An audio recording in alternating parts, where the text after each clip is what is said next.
नमस्ते दोस्तों, मैं संध्या आप सबों को YouTube चैनल में स्वागत करती हूँ। आज मैं रीतिकाल से संबंधित प्रश्न पत्र आप सबों के समस्त प्रस्तुत की हूँ।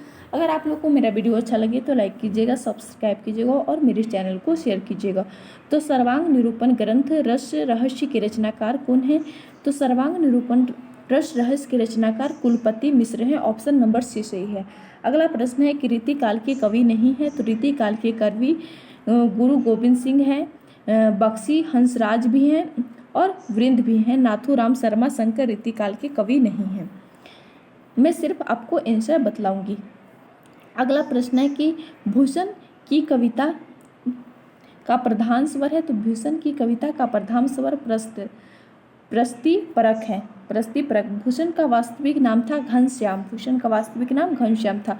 भूषण कवि की उपाधि है। यह उपाधि किसने दी थी? तो सोलंकी राजा रुद्र ने भूषण की उपाधि दी थी। भूषण के काव्य में प्रधानता है, तो ओज गुण और वीर रस की प्रधानता है भूषण के काव्य में। रीतिकालीन राष्ट्रीय कवि हैं। रीतिकालीन राष्ट्रीय कवि है, तो रीतिकालीन राष्ट्रीय कवि भूषण है। रीतिकालीन राष्ट्रीय कवि भूषण है।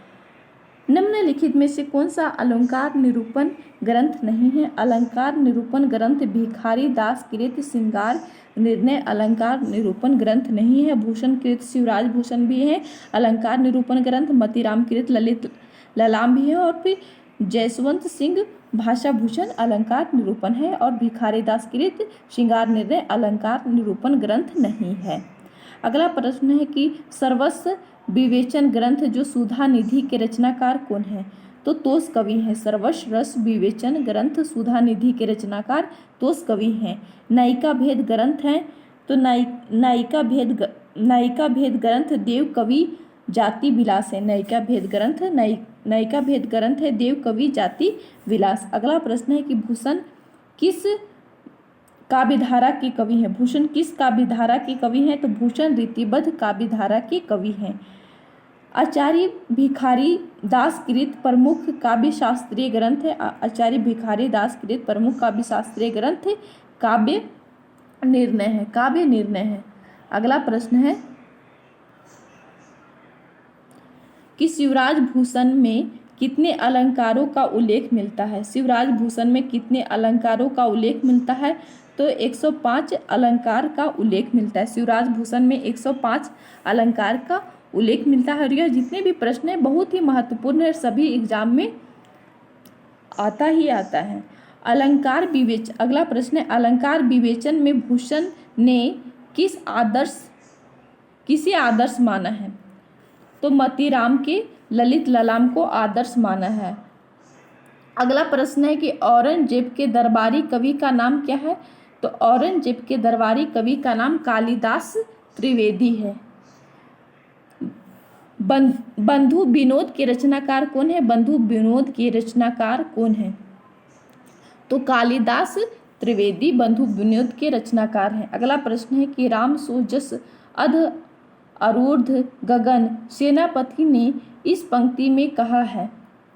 तो सेनापति ने इस पंक्ति में कहा है कि शरद पूर्णिमा की चंद्र ज्योत्सना की उपासना दिगत व्यापी रामचंद्र के यश ने दी है।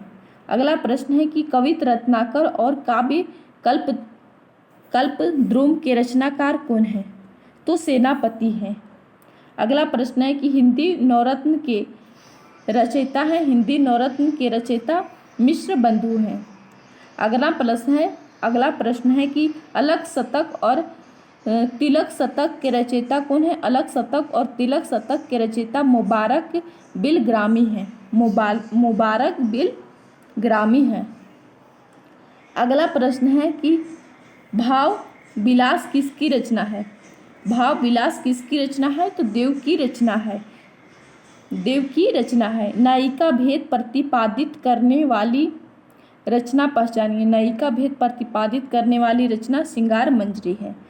अगला प्रश्न है कि किस कवि ने भक्ति, श्रृंगार और वीर तीनों विषयों पर अधिकार पूर्वक लिखा था? तो पद्माकर ने। अगला प्रश्न है कि जगत विनोद के रचयिता का नाम है? तो जगत विनोद के रचयिता का नाम पद्माकर है। श्रृंगार रस का सार ग्रंथ किसे कहा गया है? श्रृंगार रस का सार ग्रंथ किसे कहा गया है? तो जग विनोद को। अगला प्रश्न है कि पद्माकर ने किसके अनुरोध पर हितोपदेश का अनुवाद किया था? तो सरदार अदाजी का।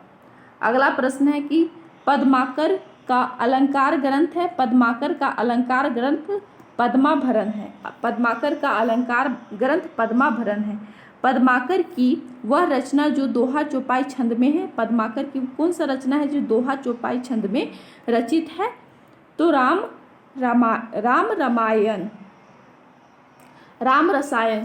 रसायन। अगला प्रश्न है कि पद्माकर का वीर रस प्रधान ग्रंथ है, पद्माकर का वीर रस प्रधान ग्रंथ हिम्मत बहादुर बिरोदावली। अगला प्रश्न है कि जयपुर नरेश प्रताप सिंह के दरबारी कवि थे, जयपुर नरेश के प्रताप सिंह के दरबारी कवि कौन थे? तो पद्माकर। अगला प्रश्न है कि उज्ज्वल नीलमणि का विषय क्या है? तो श्रृंगार। अगला प्रश्न है कि मुक्तक काव्य धारा के अंतर्गत कवि नहीं आते हैं, जो मुक्तक काव्य धारा के अंतर्गत कौन से कवि नहीं आते हैं? तो रसलीन मुक्तक काव्य धारा के कवि नहीं हैं, और बाकी रसनिधि मुक्तक काव्य धारा के आलम और ठाकुर भी मुक्तक काव्य धारा के कवि हैं। मुक्तक काव्य धारा के कवि कौन है? तो द्विज देव मुक्तक काव्य धारा के कवि हैं। रीति काव्य में कौन सा काव्य रूप अपनाया गया है? रीति काव्य में कौन सा काव्य रूप अपनाया गया है? तो मुक्तक काव्य रूप अपनाया गया है। अगला प्रश्न है कि निम्नलिखित रचनाओं में से सतस्य परंपरा की सबसे पहली रचना कौन सी? सतस्य परंपरा की सबसे पहली रचना गाथा सप्तशती है, गाथा सप्तशती रचना है। अगला प्रश्न है कि ऋतु निरूपण की प्रवृत्ति का परिचायक ग्रंथ है रीति निरूपण की प्रवृत्ति का परिचायक ग्रंथ कविकुल कल्पतरु है। और यह वीडियो देखने के लिए आपको बहुत बहुत धन्यवाद।